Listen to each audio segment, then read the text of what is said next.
A racist doctor refuses to treat a black man because the doctor assumes that the man is faking his injury. The next day, the doctor is shocked when the black man teaches him a lesson. Marcus Harris pulled into the parking lot of the small-town hospital, the old sedan's engine rattling as it shut off. The pain in his abdomen had started as a dull ache earlier in the day, but by the time the sun had set, it felt like a knife twisting inside him. He winced, clutching his side as he stepped out of the car. His normally steady gait was reduced to a hunched shuffle as he made his way to the entrance. The automatic doors hissed open, and the harsh fluorescent lights of the emergency room greeted him. The place was busy, but not chaotic. A few patients sat slumped in the worn-out chairs, staring at the outdated magazines scattered on the coffee tables. Marcus approached the reception desk, where a young nurse in scrubs was typing something into a computer. Her face was blank, focused on the screen in front of her. "Excuse me," Marcus said, his voice strained with pain. "I need to see a doctor." The nurse looked up, her eyes quickly scanning his face before flicking down to the intake form in front of her. She seemed to hesitate for a moment, then handed him a clipboard with a pen attached. "Fill this out and take a seat," she said, her tone flat. Marcus took the clipboard, but the pain in his side flared up again, causing him to gasp and clutch the counter for support. The nurse noticed his struggle, her expression softening slightly. She reached out, taking the clipboard from him. "Let me just get some basic information," she said more gently. "Name? Marcus Harris," he managed to say through gritted teeth. "Date of birth? January 12th, 1978. "Okay, Mr. Harris," she said, typing the information into the computer. "I'll let the doctor know you're here. You can take a seat while you wait." Marcus nodded, grateful to be spared the task of filling out forms in his condition. He shuffled over to one of the chairs and lowered himself into it carefully, trying to find a position that would ease the pain. It wasn't working. He could feel the sweat starting to beat on his forehead, despite the cool air of the room. Minutes felt like hours as he waited. Every movement sent a jolt of pain through his abdomen, and he found himself gripping the armrests of the chair, his knuckles white. He glanced around the room, trying to distract himself. A mother was comforting a crying child in the corner, while an older man sat with a bandaged hand, staring blankly at the TV mounted on the wall. Finally, after what seemed like an eternity, a door to the side of the reception desk opened, and a tall, silver-haired man in a white coat stepped out. His expression was unreadable as he looked around the room, his eyes landing on Marcus. "Mr. Harris?" the doctor called out. Marcus struggled to his feet, every movement a battle against the pain. The doctor waited, arms crossed, as Marcus approached him. "Come with me," the doctor said, turning on his heel and leading Marcus down a narrow hallway. The walls were lined with framed certificates and outdated medical posters, the fluorescent lights overhead buzzing faintly. The doctor pushed open a door to an examination room and gestured for Marcus to sit on the bed. Marcus complied, lowering himself onto the crinkling paper-covered bed. The doctor flipped through a chart, his eyes scanning the information. "Dr. Caldwell," the man said, finally introducing himself without looking up. "What seems to be the problem?" "It's my side, doctor," Marcus said, wincing as he touched his abdomen. "The pain started this morning, but it's been getting worse all day. I can barely stand it now." Dr. Caldwell glanced up from the chart, his eyes cold and assessing. He reached out, prodding Marcus's abdomen with practiced detachment. Caldwell muttered, his face giving away nothing. "Probably just indigestion or maybe some mild gastritis.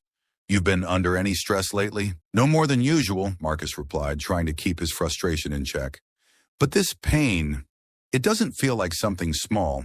It's sharp, like something's tearing inside." Caldwell raised an eyebrow, clearly unimpressed. "You people often misinterpret pain. Our bodies react differently to stress, diet, even anxiety. It's nothing to worry about." Marcus felt a flash of anger, but it was quickly drowned out by the pain. "Doctor, I know my body. This isn't normal. Can't you do some tests?" Caldwell sighed, clearly annoyed by the persistence. He looked Marcus up and down, as if weighing whether or not it was worth his time. "Look," Caldwell said, his tone dismissive, "I've seen hundreds of cases like this. Go home, get some rest, take an antacid. If it doesn't go away in a few days, come back. But I'm telling you, it's nothing serious." Marcus stared at the doctor, disbelief and frustration mixing with the pain. He opened his mouth to argue, but the look on Caldwell's face made it clear the conversation was over. The doctor turned away, already making notes on the chart. "Thank you," Marcus said, though it felt more like a forced courtesy than genuine gratitude. He slid off the examination bed, each movement sending fresh waves of pain through his body. Caldwell didn't even look up as Marcus left the room, walking back into the dimly lit hallway, feeling more defeated than when he'd arrived. As he made his way back to the waiting area, Marcus felt a deep sense of unease. Something was wrong, and no amount of brushing off by a dismissive doctor would change that. But what could he do? He was just a patient, and Dr. Caldwell was the professional. He had no choice but to follow his advice, even if every instinct in his body told him otherwise. He paused for a moment, leaning against the wall to steady himself, then slowly made his way back to the reception area, the pain in his side gnawing at him like a relentless predator. The journey back to his car seemed even longer than when he'd arrived. The darkness outside had deepened, the parking lot now bathed in the cold blue light of the street lamps. Marcus's mind raced with doubt and fear as he fumbled with his keys, wondering if he'd made a terrible mistake by trusting Dr. Caldwell's judgment. The ride home was a blur for Marcus.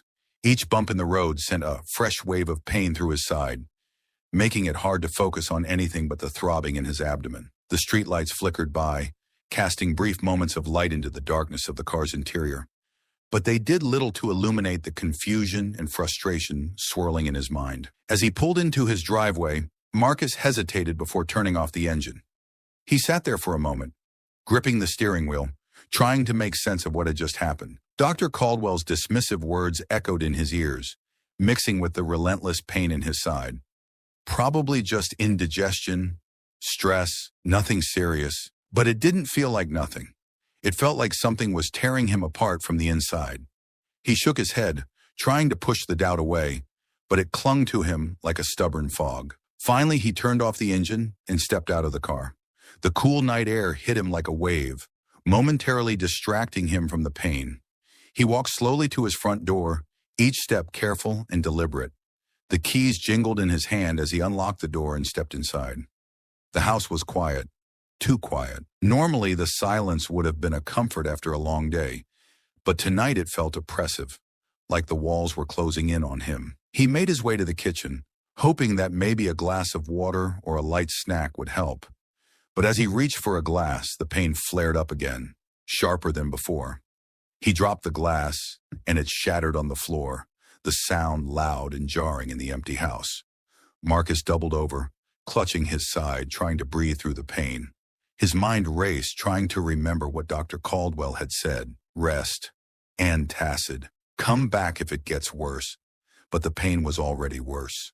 Far worse than when he'd been at the hospital. He staggered to the bathroom, fumbling through the medicine cabinet until he found a bottle of antacids.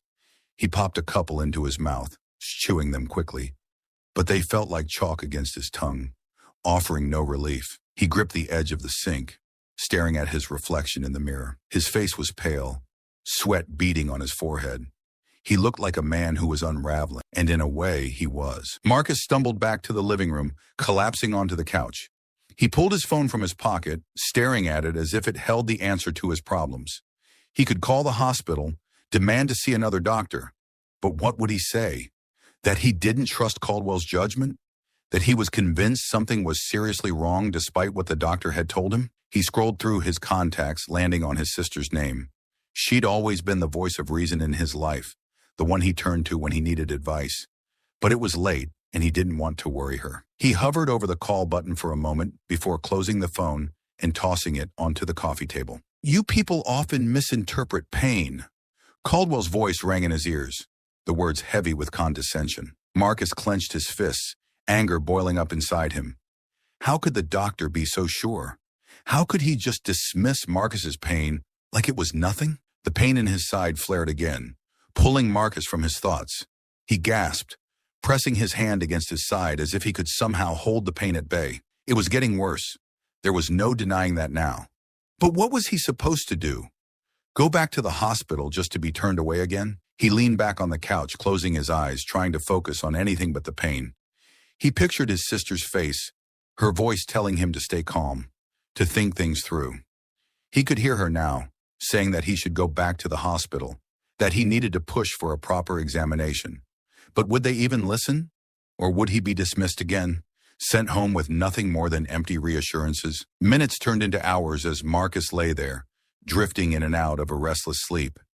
Each time he woke, the pain was still there, gnawing at him like a relentless predator. By the time the first light of dawn crept through the windows, Marcus knew he couldn't wait any longer. He needed help, and if Caldwell wouldn't provide it, he'd have to find someone who would. With a groan, Marcus forced himself up from the couch, his body protesting every movement. He grabbed his phone again, scrolling through his contacts until he found the number for the hospital. His finger hovered over the call button, doubt gnawing at him. But then another jolt of pain hit, and the doubt vanished. He pressed the button and held the phone to his ear, listening as it rang, each second feeling like an eternity. Finally, a voice answered on the other end. "St. Mary's Hospital, how can I direct your call?" Marcus took a deep breath, trying to steady his voice. I need to speak with a doctor," he said, his words coming out in a rush. "I was in last night, and the pain is worse. I need to see someone else. Please." There was a pause on the other end. Then the voice replied, "One moment, sir. I'll connect you to the emergency department." Marcus waited, his heart pounding in his chest, the pain in his side a constant reminder that something was terribly wrong. He wouldn't be dismissed again. He couldn't afford to be. Finally, the line clicked, and a new voice came on, this one calm and professional. "Emergency department, this is Dr. Patterson. How can I help you?" Marcus felt a wave of relief wash over him at the sound of her voice. He didn't know who Dr. Patterson was, but she didn't sound like Caldwell. She sounded like someone who would listen. "Dr. Patterson," Marcus began, his voice trembling slightly. "My name is Marcus Harris. I was in last night, saw Dr. Caldwell. He said it was just indigestion, but the pain, it's worse now. I need help. I need someone to take a closer look." There was a pause. Then Dr. Patterson's voice came back, firm but kind. "Mr. Harris, I'm sorry to hear you're still in pain. Why don't you come back in? I'll make sure you're seen as soon as you arrive." Marcus closed his eyes, relief mingling with the fear that had been gnawing at him all night. "Thank you, doctor. I'll be there as soon as I can." He ended the call and slowly got up from the couch, every movement a struggle against the pain that refused to let go. But this time, he wasn't going to be dismissed. This time, he would make sure someone listened. And maybe, just maybe, he'd finally get the help he so desperately needed. The sun was barely peeking over the horizon as Marcus pulled into the hospital parking lot for the second time in less than 12 hours. The morning light cast long shadows across the asphalt, giving the place an eerie stillness that was at odds with the urgency gnawing at him.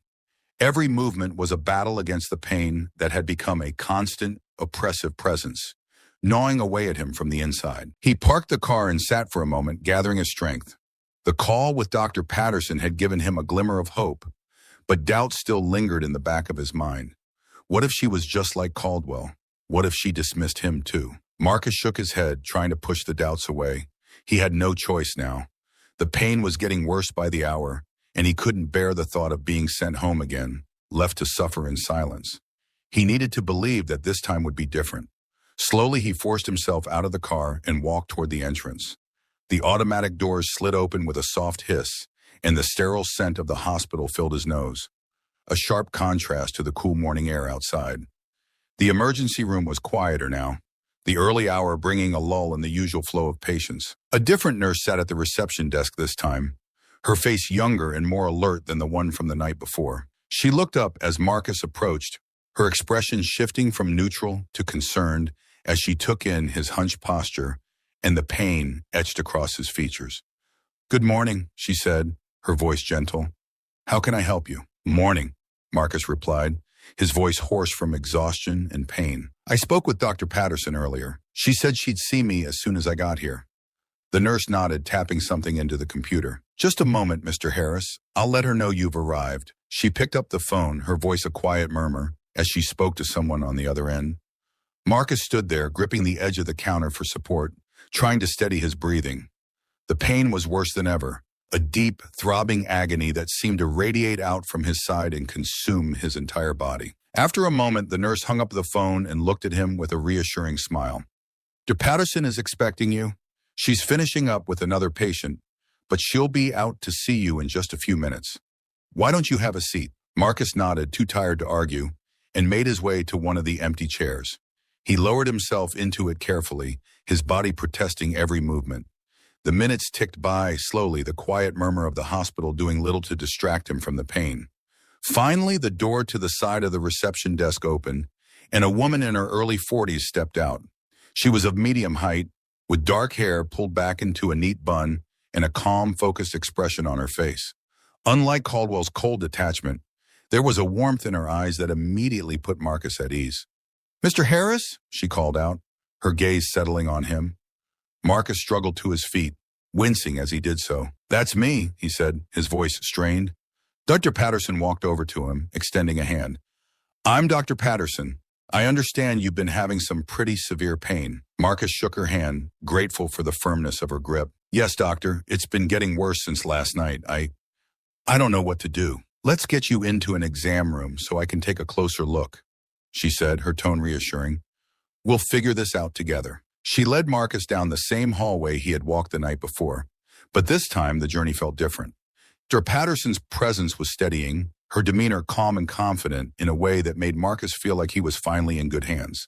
They entered an examination room, and Dr. Patterson gestured for Marcus to sit on the bed. As he lowered himself onto the crinkling paper, she pulled up a stool and sat across from him, her eyes scanning his face with concern. "Tell me everything, Mr. Harris," she said, her tone inviting him to speak freely.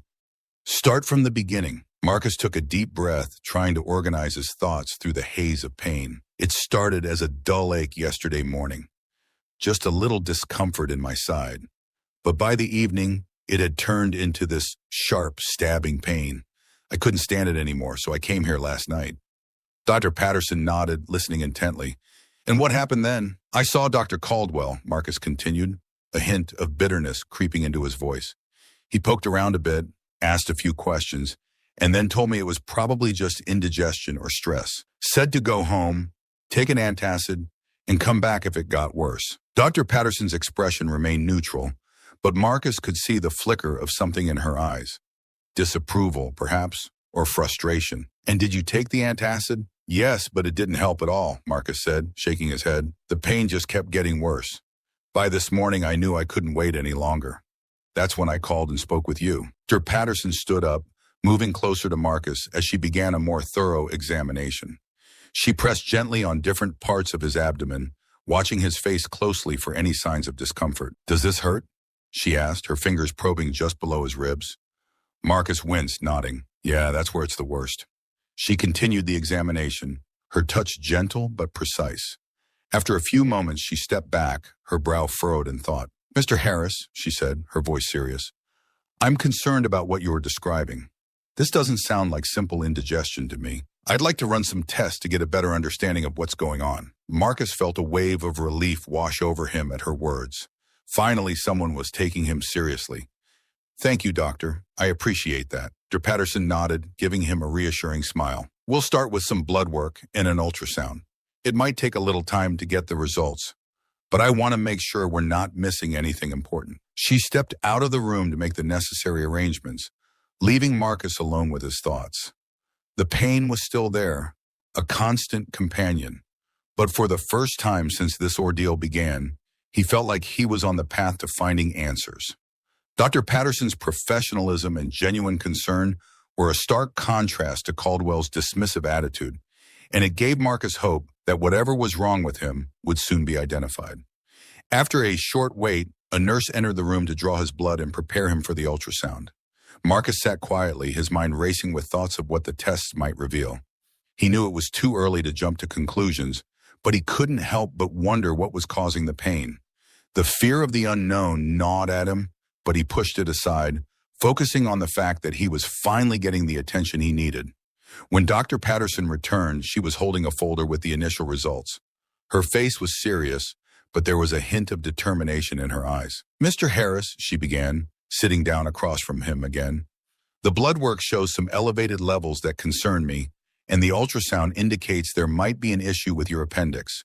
I'm going to recommend an immediate CT scan to confirm what we're seeing." Marcus felt his heart skip a beat. "My appendix? You think it might be?" "It's possible that you're experiencing appendicitis, which is a serious condition that requires prompt treatment," Dr. Patterson explained, her tone calm but urgent. If that's the case, we'll need to take action quickly. But I don't want to speculate too much until we have the CT scan results. Marcus nodded, his mind reeling from the sudden shift in the conversation. Just a few hours ago, he had been told it was nothing serious, that he was overreacting. Now he was facing the possibility of a serious medical emergency. "Thank you, doctor," Marcus said, his voice barely above a whisper. "Thank you for taking me seriously." Dr. Patterson reached out, placing a reassuring hand on his arm. "You did the right thing by coming back, Mr. Harris. We're going to take care of this." With that, she stood up, ready to arrange for the CT scan. As she left the room, Marcus felt a mix of emotions: fear, relief, anger. But most of all, he felt grateful.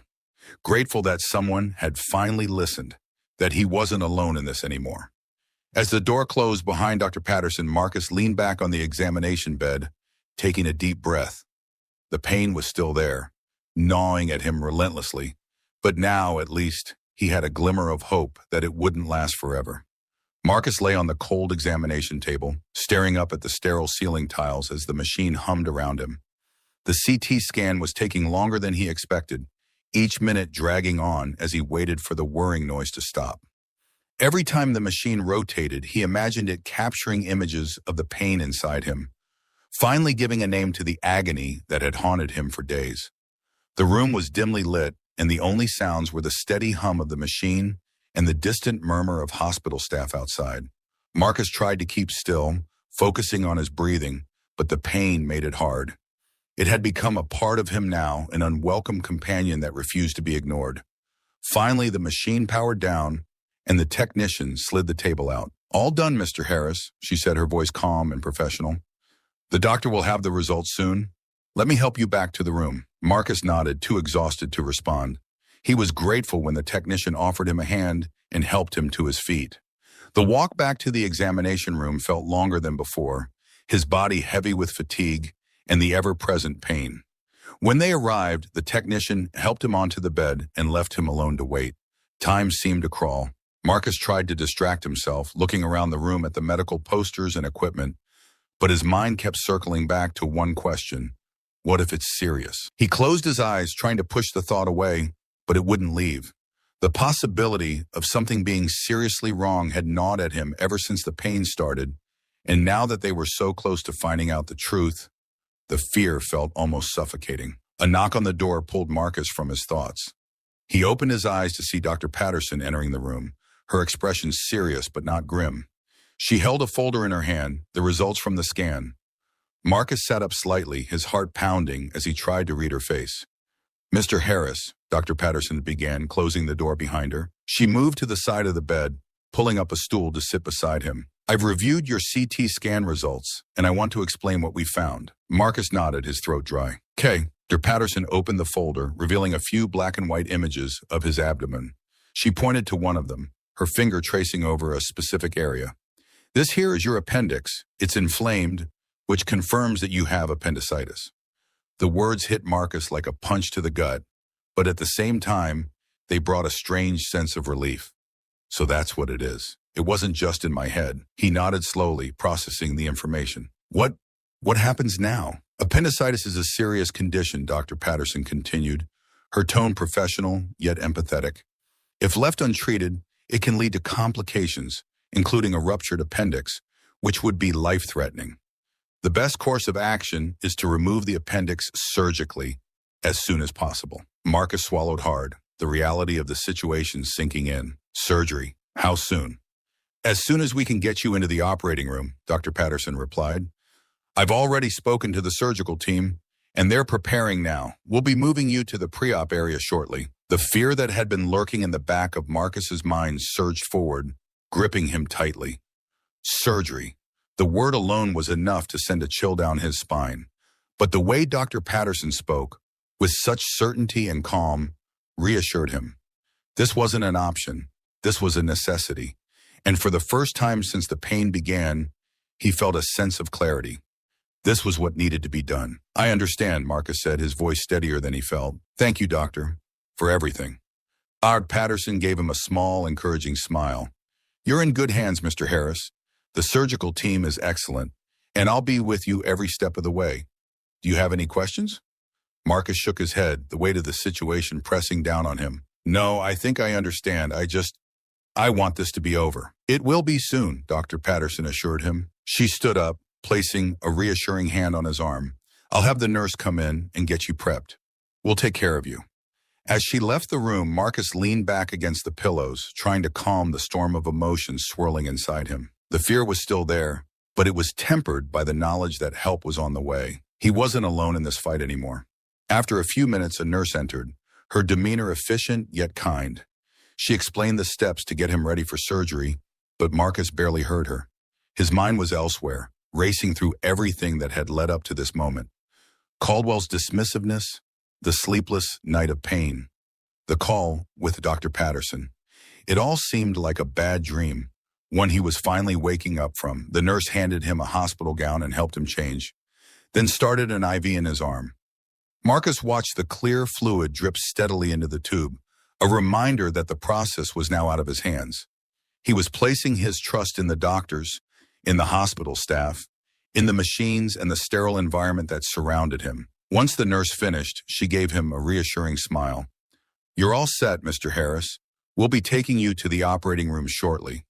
Just try to relax. Marcus nodded, his heart pounding. Thank you. As she left the room, Marcus took a deep breath, staring up at the ceiling. The pain in his side was still there, a relentless reminder of what had brought him to this point. But now there was an end in sight. He just had to get through this one last hurdle. A few minutes later, the door opened again, and this time it was two orderlies pushing a gurney. They helped Marcus onto it, their movements efficient but careful, making sure he was comfortable before they wheeled him out of the room.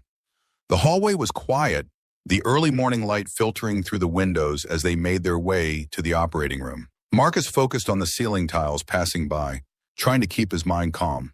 This was it, the moment he'd been dreading and hoping for all at once. As they approached the double doors leading to the surgical suite, Dr. Patterson appeared again, dressed in scrubs. She walked alongside the gurney, her presence a comforting anchor in the sea of uncertainty. We're going to take good care of you, Mr. Harris, she said, her voice steady. The surgery is routine, and you'll be back on your feet in no time. Marcus managed a weak smile, grateful for her words. I trust you, doctor. They reached the doors, and Dr. Patterson placed a hand on his shoulder. I'll see you in the operating room. Just take deep breaths and try to relax. You're in good hands. Marcus nodded, closing his eyes as they wheeled him through the doors.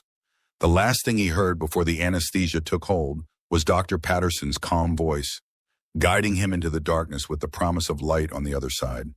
Marcus blinked against the harsh fluorescent lights overhead as he slowly regained consciousness. The world around him was a blur of white walls and soft beeping sounds, the steady rhythm of the heart monitor reassuring in its consistency. His body felt heavy, weighed down by the lingering effects of anesthesia, but the sharp, gnawing pain in his side was gone, replaced by a dull, manageable ache. He was alive. The surgery was over. A nurse appeared beside him, her face kind and attentive. Welcome back, Mr. Harris. How are you feeling? Marcus took a moment to gather his thoughts. His throat was dry and his voice came out raspy. Tired, but better, I think. That's good to hear, the nurse said with a warm smile. The surgery went well. Dr. Patterson will be in to see you shortly, but in the meantime, just rest. You're in the recovery room, and we'll be moving you to a regular room soon. Marcus nodded, closing his eyes briefly. The relief of being on the other side of the ordeal washed over him, and he allowed himself a moment of peace. The nurse adjusted his blankets and checked the monitors before stepping away, leaving Marcus alone with his thoughts. He drifted in and out of sleep for what felt like hours, the haze of exhaustion mingling with the remnants of the anesthesia. At some point, he was moved to a private room, the environment quieter and more comfortable. The steady pulse of the IV in his arm and the soft murmur of the machines became a comforting background noise as he slowly came back to full awareness. It was in this state that Dr. Patterson appeared, dressed in her usual white coat, her expression one of calm professionalism tinged with genuine concern. She pulled up a chair beside his bed and sat down, her eyes meeting his. How are you feeling, Mr. Harris? She asked, her voice soft. Better, Marcus replied, managing a small smile. Thank you, doctor. For everything. Dr. Patterson returned the smile, her eyes warm. You're welcome. The surgery was successful and we were able to remove the appendix before it ruptured. You're going to be just fine." The weight of her words settled over him, bringing with it a profound sense of relief. He had made it through the worst of it. The nightmare was finally over. As Marcus shifted slightly in bed, adjusting to a more comfortable position, a thought crept into his mind, one that had been lurking ever since he'd first spoken with Dr. Patterson. "Doctor, what happens now with Dr. Caldwell, I mean?" Dr. Patterson's expression shifted, a flicker of something unreadable passing over her features. "Mr. Harris, I want you to know that what happened with Dr. Caldwell was not acceptable. Your concerns should have been taken seriously from the beginning, and I'm deeply sorry that they weren't." Marcus nodded, the frustration he'd felt the night before resurfacing. "He didn't even try to listen, just dismissed me like I was wasting his time." Dr. Patterson's gaze softened with empathy. "I understand how upsetting that must have been. I've already spoken to the hospital administration about what happened. They're taking your complaint seriously and will be conducting a thorough review of Dr. Caldwell's actions." "What does that mean?" Marcus asked, a mix of curiosity and concern in his voice. "It means that the hospital will investigate the situation," Dr. Patterson explained. "They'll look into how Dr. Caldwell handled your case and whether his behavior was in line with the standards of care we expect from our staff. Depending on the findings, there could be consequences for him." Marcus absorbed this information, his mind churning with the implications. "So he might get fired?" Dr. Patterson hesitated, choosing her words carefully. "It's possible, depending on what the investigation reveals. But I want you to know that your voice has been heard, Mr. Harris. The hospital is committed to ensuring that something like this doesn't happen again." A part of Marcus felt vindicated by her words, knowing that Caldwell would be held accountable. But another part of him was conflicted, unsure of how to feel. He wasn't the kind of person who wanted to ruin someone's career, even if Caldwell had wronged him. Sensing his inner turmoil, Dr. Patterson leaned forward slightly, her tone gentle. "It's understandable if you have mixed feelings about this. No one wants to see a situation like this escalate. But it's important that we hold ourselves to the highest standards, especially in a profession where people's lives are at stake." Marcus looked up at her, appreciating the honesty in her words. I don't want this to happen to anyone else. It's not right." "And it won't," Dr. Patterson assured him. "The hospital is taking steps to make sure that all patients are treated with the respect and care they deserve. You did the right thing by speaking up." Marcus nodded slowly, the tension in his chest easing a little. He didn't regret pushing back against Caldwell's treatment of him, but the reality of the situation was still difficult to process. "Thank you," he said quietly, the words carrying more weight than he realized, "for listening, for taking me seriously." Dr. Patterson gave him a small, encouraging smile. "It's my job, Mr. Harris, and it's one I take very seriously. You should rest now. Your body needs time to heal, and we'll be here to support you through that process." Marcus settled back against the pillows, feeling a sense of closure, though he knew the journey wasn't quite over. "I will. Thank you, Doctor." As Dr. Patterson stood to leave, she paused at the door, turning back to him. "If you need anything, don't hesitate to call. I'll check on you later." With that, she left the room, leaving Marcus alone with his thoughts. The conversation had brought him a measure of peace, but it also left him with a lot to think about. He had come to the hospital in pain, desperate for help, and had been dismissed without a second thought. It had taken another doctor's intervention to get the care he needed, and now the consequences of Caldwell's actions were unfolding. Marcus closed his eyes, the events of the past day swirling in his mind. The fear, the anger, the relief, they were all there, mingling with the physical exhaustion that had settled deep in his bones. He knew he had done the right thing by speaking up, but the road ahead still seemed uncertain. As he drifted off to sleep, Marcus couldn't help but wonder what would happen next. Would Caldwell be held accountable? Would the hospital truly change? And would he ever feel completely at ease in a place that had once seemed so indifferent to his suffering? The answers would come in time, he knew. But for now, all he could do was rest and hope that the worst was behind him. The days following the surgery passed in a blur of medication, rest, and cautious movements. Marcus's body was healing, but the emotional toll of the ordeal lingered. The hospital room, with its muted colors and constant activity just beyond the door, became both a sanctuary and a prison. Each time a nurse or doctor entered, Marcus felt a mix of gratitude and wariness, the memory of Caldwell's dismissal never far from his mind. It was during one of these quiet moments, the afternoon sun casting a warm glow through the partially drawn blinds, that Marcus received an unexpected visitor. He was sitting up in bed, absent-mindedly flipping through a magazine, when a knock at the door startled him. Looking up, he was surprised to see his friend Jordan standing in the doorway, a concerned expression on his face. "Hey, man," Jordan said, stepping into the room. He was a tall, broad-shouldered man with a deep voice that always carried a hint of reassurance. Today, though, there was a tension in his voice that Marcus hadn't heard before. "How are you holding up?" Marcus set the magazine aside, a smile tugging at the corners of his mouth. "Better, I think. Just trying to take it one day at a time." Jordan pulled up a chair beside the bed, his eyes scanning Marcus's face as if searching for something unspoken. "I've been worried about you. When I heard what happened, I wanted to come sooner, but the hospital wouldn't let me in." "Yeah, they've been pretty strict with visitors," Marcus replied, his smile fading slightly. "But I'm glad you're here now. It's good to see a familiar face." Jordan nodded, leaning forward slightly. "I heard about Caldwell. That's some messed up stuff, man. How are you dealing with it?" Marcus sighed, running a hand through his hair. "It's been a lot. I keep thinking about how things could have gone differently if Dr. Patterson hadn't stepped in. Caldwell just brushed me off like I didn't matter." Jordan's expression darkened, his hands clenching into fists. "That kind of treatment isn't right, Marcus. You deserve better than that. We all do." "I know," Marcus agreed, the frustration he'd been holding back bubbling to the surface. "It's just, I don't know, man. I keep replaying it in my head, thinking about how I could have said something different or pushed harder. But at the time, I was in so much pain, I just wanted someone to listen. And that's exactly what they should have done," Jordan said firmly. "You were in pain, and Caldwell didn't take you seriously. That's on him, not you." Marcus looked at his friend, the unwavering support in Jordan's eyes giving him a sense of strength he hadn't felt in days. "I've filed a complaint, and Dr. Patterson said the hospital's taking it seriously. But I don't know what's going to happen.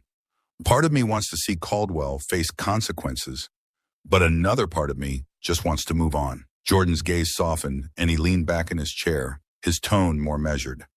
"I get that. It's tough, man. You don't want to be the reason someone loses their job. But at the same time, what Caldwell did wasn't just a mistake. It was negligence, plain and simple." Marcus nodded, his mind swirling with conflicting emotions. "I just keep thinking, what if this happens to someone else? What if they're not as lucky as I was?" Jordan Vane was silent for a moment, his eyes thoughtful. "That's the thing, Marcus. By speaking up, you're not just standing up for yourself. You're standing up for everyone who's ever been in your position. Caldwell needs to be held accountable, not just for your sake, but for everyone who comes after you." The weight of Jordan's words settled over Marcus, and he realized that his friend was right. This wasn't just about what had happened to him. It was about making sure no one else had to go through the same ordeal. "You're right," Marcus said quietly, his resolve strengthening. "I can't just let this go. I have to see this through." Jordan nodded, a small smile of approval on his face. "That's the Marcus I know. You're stronger than you think, man. And you've got people who have your back." Marcus felt a surge of gratitude for his friend, the warmth of their bond cutting through the lingering bitterness.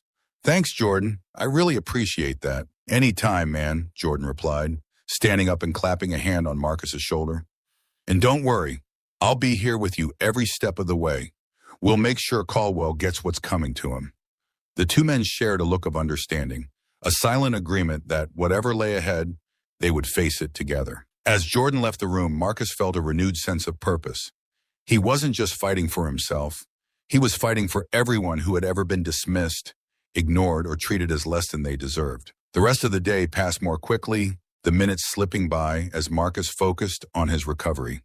The pain from the surgery was manageable, and each passing hour brought him closer to being discharged from the hospital. But the real challenge, he knew, lay beyond these walls. That evening, Dr. Patterson stopped by again, her expression more relaxed now that Marcus was on the mend.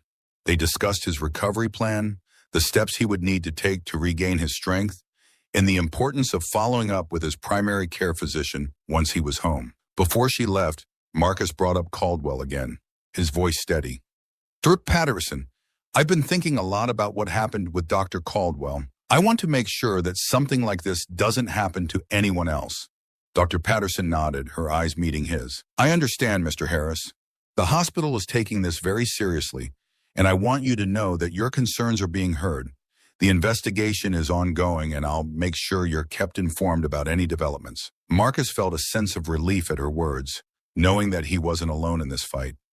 Thank you, Doctor. That means a lot to me. You've been through a lot, Mr. Harris, Dr. Patterson said, her voice gentle. But you're stronger than you realize. You're not just a patient. You're an advocate for change. And that's something to be proud of. As she left the room, Marcus leaned back against the pillows, a sense of determination settling over him. The path ahead wouldn't be easy, but he was ready to face it. He was ready to stand up for himself and for others who might find themselves in his shoes. The next morning, Marcus was discharged from the hospital. His body still sore, but his spirit stronger than it had been in days. Jordan was there to pick him up, and as they drove away from the hospital, Marcus looked back at the building, a sense of closure mingling with the knowledge that the journey wasn't over yet. But he was ready. He had survived the worst of it, and now, with Jordan by his side and a newfound sense of purpose, he was prepared to take on whatever came next. The weeks following Marcus's discharge from the hospital were a whirlwind of physical recovery and emotional reflection. His body healed steadily, though the pain of the surgery lingered as a constant reminder of what he had been through. But it wasn't just his physical wounds that needed mending. Marcus knew that the real battle was still ahead. It began with a phone call. One afternoon, as Marcus was settling into the routine of being back home, his phone rang. The number was unfamiliar, but something in his gut told him to answer. Hello? Mr. Harris, this is Lisa Hammond from the hospital administration. I'm calling to follow up on your complaint against Dr. Caldwell. Marcus felt his pulse quicken. Yes, I remember. What's going on? First, I want to apologize again for what you went through, Lisa said, her tone professional but empathetic. The hospital has been conducting an investigation into Dr. Caldwell's conduct, and we've uncovered some troubling patterns. It appears that your case was not an isolated incident. Marcus's grip tightened on the phone. What do you mean? We've found that several other patients have lodged complaints against Dr. Caldwell for similar behavior, Lisa explained. Dismissal of symptoms, refusal to take concerns seriously, and in some cases even hostile interactions. This has prompted the hospital to take immediate action. Marcus's mind raced as he processed her words. He had known that what Caldwell did was wrong, but hearing that it wasn't an isolated incident made his anger flare anew. So what happens now? Dr. Caldwell has been placed on administrative leave pending a full review, Lisa said. The hospital board is considering the next steps, which could include suspension or termination, depending on the findings. A part of Marcus felt a surge of satisfaction at hearing this.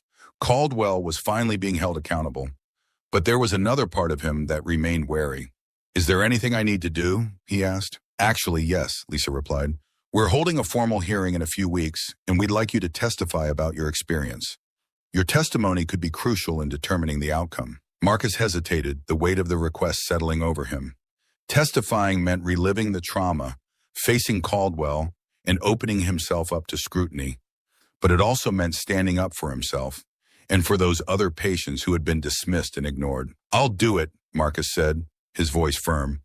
I'll testify. Thank you, Mr. Harris, Lisa said, relief evident in her voice. I know this isn't easy, but your courage is going to make a difference. We'll be in touch with more details soon. After the call ended, Marcus sat in silence for a longer moment. The reality of what he had agreed to sinking in. He had taken the first step toward justice, but the path ahead was far from clear. That evening, Jordan came over, bringing dinner and his usual unshakable support. As they sat in the living room, eating takeout and watching TV, Marcus told him about the phone call and the upcoming hearing. Jordan listened quietly, his face thoughtful. That's big, man. You're really doing it. Yeah, Marcus replied, pushing his food around his plate. It feels like a lot.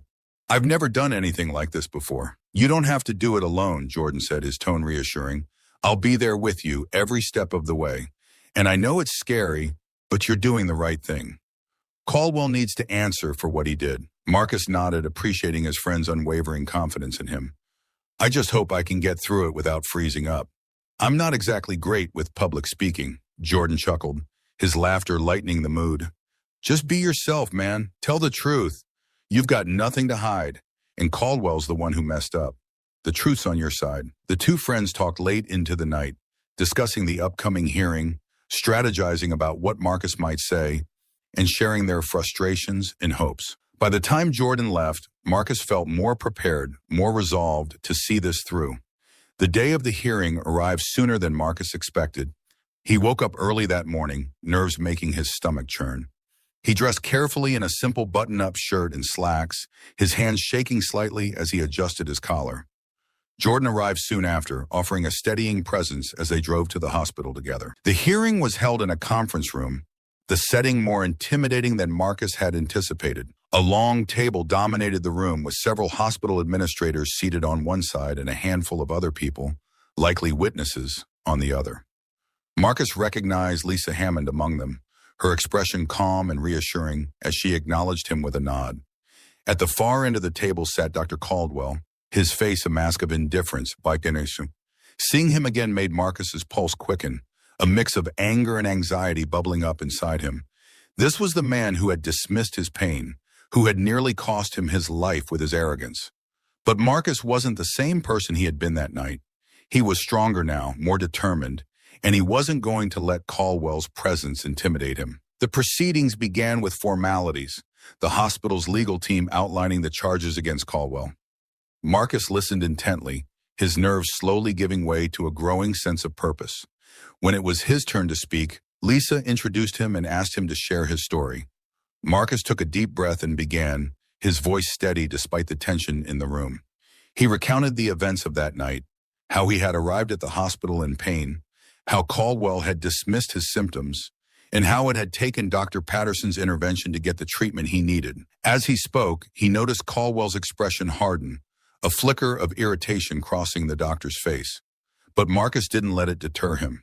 He pressed on, describing the fear and frustration he had felt, the sense of helplessness as he had been ignored. When he finished, the room was silent for a moment. Then one of the administrators, a stern-looking woman with glasses perched on the edge of her nose, asked, "Mr. Harris, how did Dr. Caldwell's actions affect you beyond the immediate medical concerns?" Marcus paused, considering the question. "It made me feel like I didn't matter," he said finally, "like my pain wasn't real, or like I was just wasting his time. I was scared, and I didn't know what was wrong with me, but he didn't seem to care. I don't want anyone else to feel like that, especially when they're in a situation where they need help the most." The administrator nodded, her expression serious. "Thank you, Mr. Harris. Your testimony has been very helpful." Marcus returned to his seat, his heart pounding, but a sense of relief washing over him. He had done it. He had spoken up, and now it was up to the hospital to take action. The hearing continued with other witnesses, each recounting their own experiences with Caldwell. Marcus listened, his anger simmering as he realized just how many people had been affected by the doctor's negligence. These weren't just isolated incidents, they were part of a pattern, one that the hospital could no longer ignore. When the hearing finally concluded, the administrators promised to deliver their decision within the week. Marcus left the hospital with Jordan by his side, the weight of the day's events pressing down on him. "You did great, man," Jordan said as they walked to the car. "I'm proud of you." "Thanks," Marcus replied, feeling a mix of exhaustion and relief. "I'm just glad it's over. Now we just have to wait and see what they decide." "Whatever happens, you've already made a difference," Jordan said, his voice steady. "You stood up for yourself, and for a lot of other people too. That's something to be proud of." As they drove away from the hospital, Marcus looked out the window, the city passing by in a blur. He had faced one of the biggest challenges of his life and come out stronger for it. Now all that was left was to wait for the hospital's decision, and whatever it would bring, Marcus knew he was ready to face it head on. The week following the hearing was one of the longest of Marcus's life. Each day dragged by, the hours ticking away with agonizing slowness as he waited for the hospital's decision. He tried to keep busy, focusing on his physical recovery, catching up on work, and spending time with Jordan, who had been a constant source of support. But no matter how hard he tried to distract himself, the uncertainty gnawed at him. One afternoon, as Marcus sat in his living room, flipping through the channels on TV without really watching anything, his phone buzzed. He grabbed it, his heart leaping into his throat when he saw the caller ID, Lisa Hammond. He took a deep breath before answering.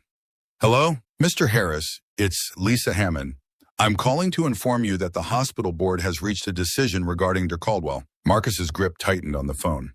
"Okay. I know this has been a difficult time for you, so I want to start by thanking you again for your courage in coming forward," Lisa said, her tone calm and measured. The board has reviewed all the evidence, including your testimony and the accounts from other patients. After careful consideration, they have decided to terminate Dr. Caldwell's employment with the hospital. For a moment, Marcus couldn't speak.